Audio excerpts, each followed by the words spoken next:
कवि मलिक मोहम्मद जायसी। कवि परिचय। बिंदुवार। 1. निर्गुण भक्तिधारा के प्रेम मार्गी शाखा के कवि थे। इनका साहित्य प्रेम और आध्यात्म की भावना से ओतप्रोत है। 2. इनका जन्म 1992 ईस्वी के आसपास उत्तर प्रदेश के जायस नामक स्थान पर हुआ था। 3. पिता का नाम मलिक शेख ममरेज या मलिक राजे अशरफ। 4. जायसी शारीरिक रूप से विकलांग थे। उन्हें चेचक हुआ था जिससे उनका चेहरा कुरूप हो गया था। वे एक आंख और एक कान से वंचित थे। 5.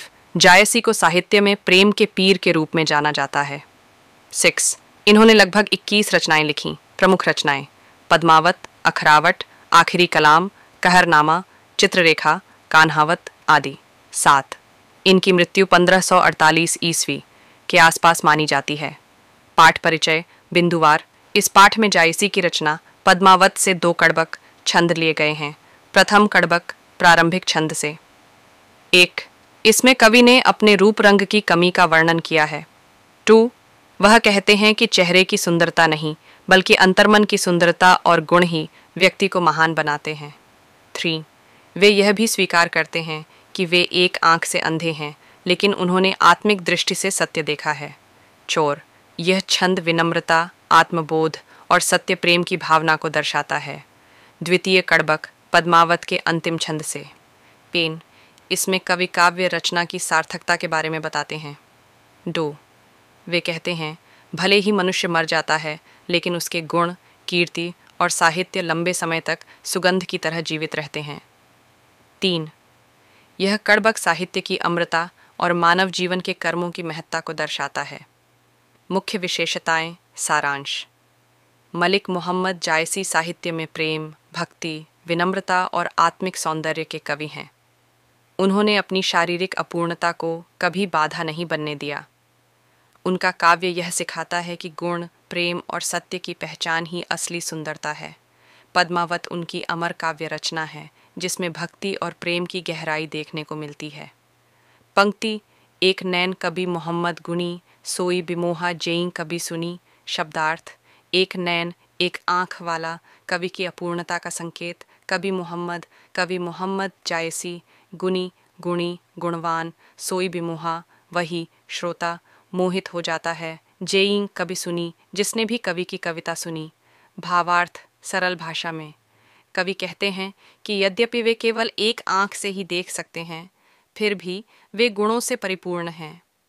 उनकी रचनाएं इतनी प्रभावशाली और हृदय स्पर्शी हैं कि जो भी उनकी कविता सुनता है वह मंत्रमुग्ध हो जाता है यानी मोहित हो जाता है। मुख्य संदेश। शिक्षा। शारीरिक रूप से अपूर्ण व्यक्ति भी गुणों और प्रतिभा से महान हो सकता है। सच्चा सौंदर्य गुणों और विचारों में होता है, न कि शरीर की बनावट में।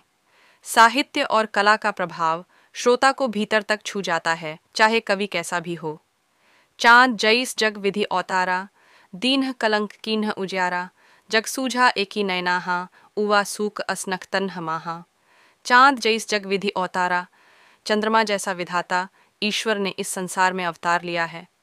दीन्ह कलंक कीन्ह उजियारा, नीतिंग उसे एक कालिमा कलंक दी गई है लेकिन उसी से उसका उजाला, प्रकाश और अधिक प्रभावशाली हो गया। जग सूझा एक ही नैनाहा, वह चांद एक ही आँख नेत्र से पूरे जग को दिखाई देता है। उवा सूक अस नख तन्ह माहा, और वह नक्षत्रों के बीच एक शुक तोता की तरह शोभायमान है। भावार्थ। इस छंद में चांद को एक प्रतीक के रूप में लिया गया है जो सुंदरता, शीतलता, सौंदर्य और अलंकार का प्रतिनिधित्व करता है। चांद रूपी चरित्र जैसे पद्मावती या रत्नसेन को विधाता ने सुंदर बनाया है, पर उसमें कलंक रूपी कोई त्रुटि या दोष भी दिया गया है, संभवतः सांसारिक दुर्बलता या संकट। यह त्रुटि भी उसकी शोभा को कम करने के बजाय एक विशेष पहचान और गरिमा देती है। वह चरित्र एक ही दृष्टि, एक विशेष दृष्टिकोण, गुण से पूरे संसार को दिखता है, और वह अनेक सामान्य नक्षत्रों, साधारण लोगों के बीच में एक चमकदार असाधारणता लिए हुए है। साहित्यिक विश्लेषण। चांद रूप, सौंदर्य, आकर्षण, कलंक, मानवीय दोष, संघर्ष, सामाजिक आलोचना, उजियारा, प्रेरणा, प्रभाव, प्रकाश, एक ही नैनाहा, अद्वितीय दृष्टिकोण या विशेषता, शुक समान, विशिष्टता व सुंदरता, जौ लही अंबही डाभ न हुई, तो लही सुगंध बसाई न सोई। यह छंद भी मलिक मोहम्मद जायसी के पद्मावत महाकाव्य से है और इसमें रूपक एलिगोरी के माध्यम से एक गहरी नैतिक और आध्यात्मिक बात कही गई है। शाब्दिक अर्थ: जो लही अंबही डाभ न होई। यदि कोई आम के वृक्ष तक पहुंच जाए पर वहां डाभ कच्चा फल न हो तो लही सुगंध बसाई न सोई, तो केवल उस वृक्ष की सुगंध से उसका पेट नहीं भर सकता। भावार्थ: इस दोहे में बताया गया है कि केवल सुगंध, सौंदर्य, शोभा या सत्संग का बाहरी प्रभाव से आत्मिक या वास्तविक संतोष नहीं मिलता। जब तक वास्तविक फल, सच्चा ज्ञान, प्रेम, साधना, सिद्धि प्राप्त न हो, यानी सिर्फ पास जाना या देखने मात्र से कुछ नहीं मिलता। जब तक सार्थकता न हो। व्यापक अर्थ: नैतिकता। 1. सत्संग का संकेत: केवल संतों या ज्ञानी पुरुषों के पास बैठने से लाभ नहीं जब तक उनकी बात को आत्मसात न किया जाए। 2. प्रेम और भक्ति। प्रेमी यदि प्रियतम के पास पहुंच भी जाए लेकिन उसका मिलन, संयोग न हो तो वो केवल निकटता से तृप्त नहीं हो सकता। 3. ज्ञान और साधना। केवल शास्त्रों को देखकर या सुनकर ज्ञान नहीं होता, अभ्यास और अनुभव से ही वास्तविक ज्ञान प्राप्त होता है। रूपक में प्रयोग किए गए प्रतीक। प्रतीक अर्थ: अम्ब, आम, गुरु, ज्ञानी, प्रेमी या लक्ष्य। डाभ, कच्चा फल। सार्थकता, मिलन, फल, सुगंध, आकर्षण। बाहरी प्रभाव: बसाए न सोई, तृप्ति न होना, असंतोष। कीन्ह समुद्र पानी जौ खारा, तो अतिभयु असुंज अपारा। यह छंद मलिक मोहम्मद जायसी की पद्मावत काव्य शैली का ही एक सुंदर उदाहरण है, जिसमें प्रतीकों के माध्यम से गहरी आध्यात्मिक और नैतिक बात कही गई है। शाब्दिक अर्थ: कीन्ह समुद्र पानी जौ खारा। यदि समुद्र का जल खारा, नमकीन बना दिया गया है तो अतिभयु असुज अपारा, तो वह अत्यंत कठिन, असुज जिसे समझा न जा सके, और अथाह अपारा हो गया है। भावार्थ: इस छंद में समुद्र को एक रूपक के रूप में प्रस्तुत किया गया है और यह बताया गया है कि जब मूल में ही खारापन, कड़वाहट, दोष, विकार आ जाए तो वह संपूर्ण रूप से दुर्गम और कठिन हो जाता है। जैसे समुद्र विशाल होते हुए भी खारेपन के कारण पीने योग्य नहीं होता, वैसे ही कोई व्यक्ति या समाज, चाहे जितना बड़ा या प्रभावशाली क्यों न हो, यदि उसमें अभिमान, अज्ञान, अहंकार या दोष हैं तो वह समझ से परे और उपयोग से बाहर हो जाता है। प्रतीकात्मक अर्थ।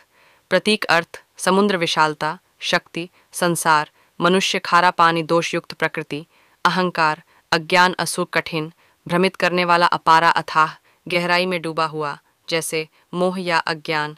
आध्यात्मिक व्याख्या। यह छंद दर्शाता है कि जब मनुष्य का हृदय, जो समुद्र समान विशाल हो सकता है, विकारों से भर जाता है, तब वह सत्य और प्रेम को ग्रहण करने योग्य नहीं रहता।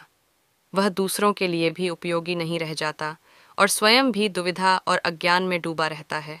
जौ सुमेरु तिरसूल बिनासा, भा कंचनगिरी आग अकासा। यह छंद भी पद्मावत की शैली में गहरे प्रतीकों और विरोधाभास के माध्यम से रचा गया है। इसमें अत्यंत मूल्यवान और स्थिर माने जाने वाले तत्वों के विनाश या व्यर्थता की कल्पना की गई है ताकि एक आध्यात्मिक या नैतिक बोध सामने आए। शाब्दिक अर्थ: जौ सुमेरु तिरसूल बिनासा। यदि सुमेरु पर्वत, हिमालय का पौराणिक रूप, को त्रिशूल से नष्ट कर दिया जाए, भा कंचनगिरी आग अकासा, या यदि सोने का पर्वत आकाश से झलकर राख हो जाए। भावार्थ: इस छंद में यह बताया गया है कि यदि सबसे स्थिर, मूल्यवान और दिव्य प्रतीकों को भी नष्ट कर दिया जाए तो भी यह संसार अनित्य है और कोई चीज़ स्थायी नहीं। सुमेरु पर्वत हैंड स्थिरता, आत्मबल, उच्च आध्यात्मिकता। त्रिशूल हैंड विनाश की शक्ति, शिव का त्रिशूल। कंचनगिरी हैंड सोने का पर्वत यानी अपार संपत्ति। आग अकासा हैंड दिव्य या दूरस्थ अग्नि। आकस्मिक विनाश। यह सब इंगित करता है कि संसार की कोई भी वस्तु अमिट नहीं है, चाहे वह आध्यात्मिक ऊंचाई हो, सुमेरु, या भौतिक वैभव, कंचनगिरी। दोनों विनाशशील हैं यदि उनके भीतर अहंकार या दोष आ जाए। सांकेतिक विश्लेषण। प्रतीक अर्थ: सुमेरु आत्मबल, स्थिरता, तपस्या, दिव्यता। तिरसूल विध्वंसक शक्ति, क्रोध, दैवी हस्तक्षेप। कंचनगिरी धन, वैभव, भौतिक सुख। आग अकासा दिव्य संकट, आकस्मिक विनाश, ऊपर से आया संकट, संभावित संदेश। अहंकार, मोह या भ्रांति। यदि सबसे महान चीज़ों को भी छू ले तो उनका पतन निश्चित है। यह छंद जीवन की अनित्य प्रकृति, विनम्रता और सच्चे ज्ञान की आवश्यकता पर बल देता है। जौ लही घरी कलंक न परा, या कौच होई नहीं कंचन करा। यह छंद भी पद्मावत के उस गहरे दार्शनिक और प्रतीकात्मक प्रवाह का हिस्सा है जहां मलिक मोहम्मद जायसी ने संसार, मानव स्वभाव और सच्चे मूल्य को रूपकों और विरोधाभासों के माध्यम से दर्शाया है। शाब्दिक अर्थ: जौ लही घरी कलंक न परा। यदि घड़ा मिट्टी का कलंक, धब्बा या दोष से बचा रहे, कौच हुई नहीं कंचन करा, तो वह कांच, शीशा बन सकता है, पर कभी सोने, कंचन जैसा चमकदार नहीं हो सकता। भावार्थ: इस छंद में यह बताया गया है कि कलंक या दोष अर्थात अनुभव, संघर्ष या जीवन की कठिनाइयाँ कभी कभी व्यक्ति को निखारने का माध्यम बनते हैं। घड़ा साधारण मनुष्य या व्यक्तित्व, कलंक जीवन का संघर्ष, आलोचना, त्रुटियाँ, कांच सतही चमक, दिखावा पर कम मूल्य, कंचन करा शुद्धता, मूल्य, सच्ची आभा। अर्थ यह है कि यदि कोई व्यक्ति पूरी तरह त्रुटि मुक्त या संघर्ष विहीन रहा तो वह बस कांच की तरह चमक तो सकता है, लेकिन वह सोने जैसी गहराई, गर्मी और मूल्य प्राप्त नहीं कर सकता। आध्यात्मिक और नैतिक संदेश: दोष, कलंक या विफलताएं जब उन्हें समझदारी से झेला जाए तो वे व्यक्ति को अधिक परिपक्व, मूल्यवान और प्रभावशाली बनाते हैं। जीवन में यदि केवल चमक हो पर भीतर से शुद्धता और तप का अभाव हो तो वह केवल कांच की तरह नाजुक और सतही होता है। प्रतीकात्मक विश्लेषण: प्रतीक अर्थ घड़ा मनुष्य या जीवन, कलंक संघर्ष, दोष अनुभव कांच सतही सुंदरता, दिखावा कंचन करा शुद्ध तपे हुए, मूल्यवान संभावित संदर्भ। यह छंद विशेष रूप से उन चरित्रों पर लागू हो सकता है जो संघर्षों से निखरते हैं, जैसे पद्मावती जो परीक्षा और बलिदान से होकर अमर वैभव प्राप्त करती हैं, या रत्नसेन जो अंततः अपने सत्य और धर्म को चुनते हैं। यह छंद मलिक मोहम्मद जायसी के पद्मावत महाकाव्य से लिया गया है और इसमें रूपक के माध्यम से प्रेम, सौंदर्य और दृष्टिकोण की गहरी बात कही गई है। शाब्दिक अर्थ: एक नैन जस दर्पण और तेहि निर्मल भाव। एक आँख का जैसा दर्पण दर्पण होता है, वैसा ही उसमें निर्मल भाव, स्वच्छ दृष्टि होता है। सब रूपवंत गही मुख जो वही कई चाव। सभी रूपवान सुंदर लोग अपनी सुंदरता को मुख से व्यक्त करते हैं जैसा वे चाहते हैं। भावार्थ: इस छंद में यह संदेश दिया गया है कि दृष्टि का अंतर ही वास्तविकता को व्यक्त करता है। एक नैन, एक दृष्टि का जैसा दर्पण दर्पण होता है, वैसा ही उसमें निर्मल भाव होता है। इसका मतलब यह है कि सच्ची दृष्टि, निर्मल भावना ही वास्तविक रूप और सुंदरता को पहचान सकती है। और रूपवंत लोग जो सुंदर हैं अपनी सुंदरता को मुख, बोलचाल द्वारा ही व्यक्त करते हैं, लेकिन यह सतही होता है। वे अपनी सुंदरता को चाहे जैसे प्रस्तुत कर सकते हैं। गहरे संकेत: में जैसे व्यक्ति का वास्तविक रूप दिखाई देता है, वैसे ही दृष्टि, नेत्र में आत्मा और भावना का सच्चा रूप दिखाई देता है। दृष्टिकोण का परिवर्तन ही किसी वस्तु या व्यक्ति के असली रूप को प्रकट करता है।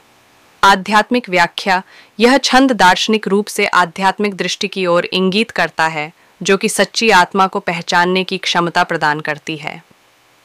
अगर कोई व्यक्ति अपनी आत्मा और भावना को निर्मल रखता है तो वह संसार की सुंदरता और सत्य को सही रूप में देख सकता है, जबकि सतही रूप मुख के माध्यम से व्यक्त किए गए होते हैं, जो केवल बाहरी और दिखावे की सुंदरता से जुड़ी होती हैं। प्रतीकात्मक विश्लेषण: प्रतीक अर्थ नैन, आंख, दृष्टि, समझ, आत्मा दर्पण, दर्पण, सत्य, वास्तविकता, आत्म अवलोकन, रूपवंत सुंदरता, व्यक्तित्व, बाहरी आभा, मुख, बोली, व्यक्तित्व का बाहरी रूप, दिखावा, चाव, इच्छा, प्रवृत्ति, सतही दिखावा, संभावित संदेश। यदि कोई व्यक्ति निर्मल दृष्टि रखता है तो वह सच्चे रूप और सत्य को पहचान सकता है, जो केवल बाहरी आभा और सतही सुंदरता को देखकर किसी को मूल्यांकित करते हैं, वे सच्चाई से परे रहते हैं। मोहम्मद कभी यह जोरी सुनावा, सुना जो प्रेम पीर गा पावा, जोरी लाई रखत कै लेई, गाढ़ी प्रीति नय नन्ह जल भेई। यह छंद मलिक मोहम्मद जायसी के पद्मावत महाकाव्य से लिया गया है और इसमें प्रेम, तपस्या और संवेदनाओं को लेकर गहरे दार्शनिक विचार प्रस्तुत किए गए हैं। इस छंद में प्रेम की शक्ति और उसके द्वारा उत्पन्न होने वाली गहरी भावनाओं को व्यक्त किया गया है। शाब्दिक अर्थ: मोहम्मद कभी यह जोरी सुनावा, मोहम्मद कभी कवि, यह जुड़ी बात कथा सुनाता है, सुना जो प्रेम पीर गा पावा, जो प्रेम और पीड़ा को गाते हुए प्राप्त होती है। जोरी लाए रकत कै लेई, उसने जोड़ रिश्ता लिया और रक्त को लेकर उसकी शपथ ली। गाढ़ी प्रीति नयनन्ह जल भेई, गहरी प्रीत सच्चा प्रेम के कारण उसकी आंखों में जल आंसू बहने लगे। भावार्थ, इस छंद में प्रेम और भक्ति की गहरी भावना को दर्शाया गया है। मोहम्मद कवि यहाँ प्रेम, पीड़ा और श्रद्धा के बीच एक गहरी काव्यात्मक रिश्ता प्रस्तुत कर रहे हैं। प्रेम पीर का अर्थ है प्रेम और पीड़ा जो किसी को सच्चे प्रेम में सहनी पड़ती है। रक्त का संदर्भ संघर्ष या बलिदान से है। प्रेम के मार्ग में किसी प्रकार की पीड़ा सहन करना होता है। गाढ़ी प्रीति से संकेत है कि जब प्रेम सच्चा और गहरा होता है तो वह आंसुओं के रूप में व्यक्त होता है, जो भावनाओं का परिचायक है। प्रतीकात्मक विश्लेषण। प्रतीक अर्थ मोहम्मद कवि व्यक्ति जो प्रेम और पीड़ा के अनुभवों को व्यक्त करता है। प्रेम पीर प्रेम और पीड़ा का संगम। सच्चा प्रेम जो संघर्ष के साथ होता है। रक्त बलिदान, संघर्ष, तात्विक प्रतिबद्धता। गाढ़ी प्रीति सच्चा और गहरा प्रेम। नयनन्ह जल आंसू प्रेम के कारण उत्पन्न होने वाली भावनाएं। आध्यात्मिक और भावनात्मक व्याख्या। यह छंद प्रेम की शक्ति और बलिदान को व्यक्त करता है। यहाँ प्रेम केवल सुख और आनंद का अनुभव नहीं है, बल्कि यह पीड़ा और संघर्ष का भी हिस्सा है। प्रेम में कभी कभी प्यार का दर्द और आंसू बहते हैं, जो एक आध्यात्मिक परीक्षण के रूप में सामने आते हैं। सच्चे प्रेम में बलिदान और संघर्ष की आवश्यकता होती है, जैसा कि कवि ने इसे रक्त के साथ जोड़ा है। गाढ़ी प्रीति का मतलब है जब प्रेम इतना गहरा होता है कि वह आंसू के रूप में व्यक्त होता है। यह वो प्रेम है जो किसी भी कठिनाई से परे होता है। संभावित संदेश। प्रेम एक गहरा और व्यापक अनुभव है जो केवल सुख और आनंद तक सीमित नहीं होता। इसमें संघर्ष, पीड़ा और बलिदान भी शामिल हैं, और यही प्रेम उसे और भी अच्छा और सशक्त बनाता है। सच्चे प्रेम में व्यक्ति अपने भावनाओं को पूरी तरह से महसूस करता है, और यह दर्द, आंसू या आध्यात्मिक तप का रूप भी ले सकता है। ओ मन जानी कबित अस्कीन्हा, मक यह रहे जगत मह चीन्हा, कहाँ सो रतन सेन असराजा, कहाँ सुवा असी बुद्धि उपराजा, कहाँ अलाउद्दीन सुल्तानू, कहूँ राघव जेई कीन्ह बखानू, कहम स्वरूप पदुमावती रानी, कोई न रहा जग रही कहानी। यह छंद मलिक मोहम्मद जायसी के पद्मावत महाकाव्य का एक महत्वपूर्ण अंश है, जिसमें कविता के माध्यम से इतिहास, पात्रों और घटनाओं का सूक्ष्म विश्लेषण किया गया है। यहाँ कवि ने एक दृष्टिकोण प्रस्तुत किया है कि कैसे लोग, घटनाएं और उनके महत्व समय के साथ विस्मृत या अवधारित हो जाते हैं। शाब्दिक अर्थ। ओ मन जानी कबित अस्कीन्हा, और मन से यह कविता रची, मक यह रहे जगत मह चीन्हा, ताकि यह जगत में पहचान में रहे। कहाँ सो रत्नसेन अस राजा, कहाँ वह रत्नसेन जैसा राजा, कहाँ सुवा असी बुद्धि उपराजा, कहाँ वह सुवा जैसा बुद्धिमान उपराजा। अलाउद्दीन सुल्तानू, कहाँ अलाउद्दीन जैसा सुल्तान, कहूँ राघव जेई कीन्ह बखानू, कहाँ राघव चेतन जैसा व्यक्ति जिसका बखान किया गया। कहम स्वरूप पदुमावती रानी, कहाँ स्वरूप सुंदर पद्मावती रानी, कोई न रहा जग रही कहानी, कोई भी अब नहीं रहा, केवल कहानी, काव्य या किंवदंती रह गई है। भावार्थ। इस छंद में कवि समय और इतिहास के परिवर्तनशील स्वभाव को व्यक्त करते हुए पूर्वजों और महान पात्रों के बारे में सोचता है।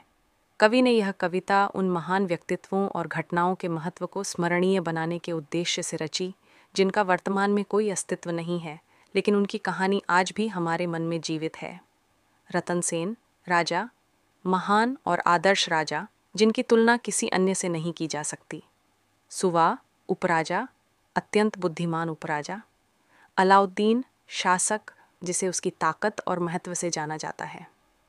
राघव चेतन, एक व्यक्ति जिसे वीरता और नायकत्व के रूप में बखान किया गया। पद्मावती, सुंदर और महान रानी जो कालातीत हो चुकी हैं। यहाँ कवि का उद्देश्य समय के साथ सारी महिमा और शक्ति समाप्त हो जाती है, और जो कुछ भी रह जाता है वह केवल कहानी, काव्य होती है। प्रतीकात्मक विश्लेषण। प्रतीक अर्थ। रतन सेन आदर्श राजा, शक्ति और सम्मान का प्रतीक। सुवा बुद्धिमत्ता, कूटनीति और राज्य संचालन की दक्षता। अलाउद्दीन शक्तिशाली शासक, बाहरी आक्रमण और राजनीति, राघव चेतन वीरता, आदर्श अथवा किसी नायक का रूप, पद्मावती सौंदर्य, प्रेम और मातृभूमि के प्रति समर्पण कहानी, समय के साथ इतिहास और घटनाओं का केवल वर्णन, आध्यात्मिक व्याख्या। यह छंद जीवन की अनित्य और क्षणिकता पर एक दार्शनिक टिप्पणी प्रस्तुत करता है। कवि यह संकेत दे रहा है कि सभी शक्ति, महिमा और महानता समय के साथ समाप्त हो जाती हैं और अंततः केवल कहानी और स्मृति ही बचती है। जो चीज़ें कभी सजीव होती हैं वे अब केवल काव्य और किंवदंती के रूप में जीवित रहती हैं। संभावित संदेश। समय के साथ सभी साम्राज्य, राजा और महापुरुष धीरे धीरे इतिहास के पन्नों में लुप्त हो जाते हैं और उनकी कथाएं ही उनके अस्तित्व की स्मृति बनी रहती हैं। यह एक आध्यात्मिक संदेश भी है कि संसार की कोई भी शक्ति स्थायी नहीं होती और यह हमें नश्वरता और आध्यात्मिक मुक्ति के बारे में सोचने पर मजबूर करता है। धानी सोई जिस कीर्ति जासू, फूल मरई पै मरय न बासु। यह छंद मलिक मोहम्मद जायसी के पद्मावत महाकाव्य से है और इसमें कीर्ति, सच्चे मूल्य और अनित्यत्व के बारे में गहरी बातें कही गई हैं। इस छंद के माध्यम से कवि ने यह संदेश दिया है कि सच्ची कीर्ति और धन्य नाम को कोई भी समय या सांसारिक परिस्थितियां नष्ट नहीं कर सकती। शाब्दिक अर्थ। धानी सोई जस कीर्ति जासू आम। वही व्यक्ति धन्य और महिमा मंडित होता है जिसकी कीर्ति और नाम उज्ज्वल होते हैं। फूल मरई पै मरई न बासु आम। फूल मुरझा सकता है लेकिन उसकी सुगंध, बांस, कभी नहीं मरती। भावार्थ। इस छंद का गूढ़ संदेश यह है कि कीर्ति और नाम का अस्थिरता से कोई संबंध नहीं होता। चाहे व्यक्ति शारीरिक रूप से नष्ट हो जाए, उसकी सच्ची कीर्ति हमेशा जीवित रहती है। धानी सोई जस कीर्ति जासू। वह व्यक्ति वास्तविक रूप से धन्य और महिमान्वित होता है जिसका नाम और कीर्ति समाज में उज्ज्वल रहती है। फूल मरय पै मरय न बासु। यहाँ फूल को संकेत के रूप में लिया गया है। फूल भले ही मुरझा जाए लेकिन उसकी सुगंध कभी समाप्त नहीं होती, ठीक वैसे ही जैसे कीर्ति और नाम जीवन के बाद भी जीवित रहते हैं। प्रतीकात्मक विश्लेषण। प्रतीक अर्थ धानी असली और सच्चा व्यक्ति जो अपने कर्मों से नाम कमाता है, जिस कीर्ति वास्तविक सम्मान जो किसी व्यक्ति के अच्छे कर्मों और नाम से प्राप्त होता है। फूल संसारिक और भौतिक रूप जो समय के साथ समाप्त हो सकता है। बासु सुगंध सच्ची कीर्ति जो कभी नहीं मरती, चाहे समय कितनी भी उथल पुथल करें। आध्यात्मिक और नैतिक संदेश। यह छंद जीवन की अनित्य प्रकृति को स्पष्ट करता है और सच्ची कीर्ति और कर्म के महत्व को उजागर करता है। संसारिक सुख और भौतिक पदार्थ समय के साथ समाप्त हो सकते हैं लेकिन सच्ची कीर्ति और कर्म का प्रभाव हमेशा बना रहता है। यह दर्शाता है कि वास्तविक सम्मान कभी भी समय या शरीर की सीमाओं से परे होता है। सुगंध की तरह कीर्ति भी निरंतर फैलती रहती है और यह कभी नहीं समाप्त होती। संभावित संदेश। संसारिक सुख और वस्तुएं अंततः नष्ट हो जाती हैं लेकिन सच्चा सम्मान और कीर्ति समय के साथ अमर रहती हैं। यह छंद हमें सच्चे कर्म और ईमानदारी से अपना जीवन जीने के लिए प्रेरित करता है ताकि हमारा नाम और कीर्ति सदैव जीवित रहे। केईम न जगत जस बेंचा, केई न लीन्ह जस मोल।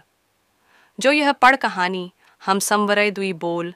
यह छंद मलिक मोहम्मद जायसी के पद्मावत महाकाव्य का एक महत्वपूर्ण अंश है जिसमें कीर्ति और सच्चे कर्मों के मूल्य पर चर्चा की गई है।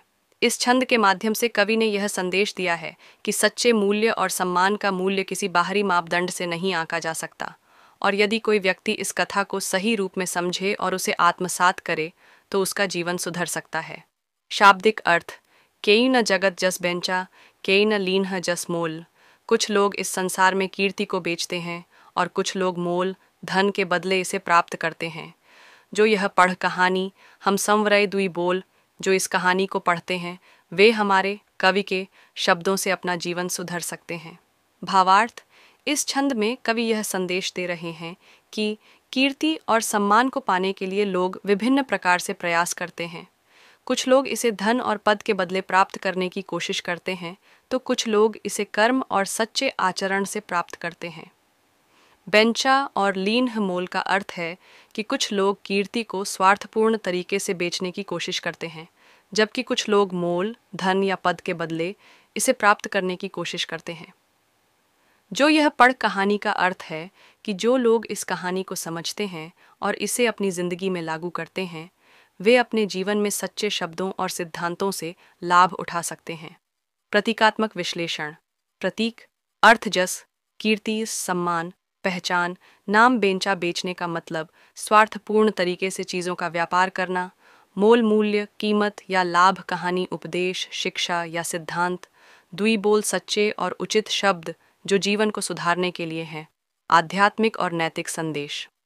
यह छंद सच्चे कर्म और कीर्ति की नैतिकता को दर्शाता है। कीर्ति केवल धन और पद के बदले नहीं मिलती, यह केवल सच्चे कर्मों से प्राप्त होती है।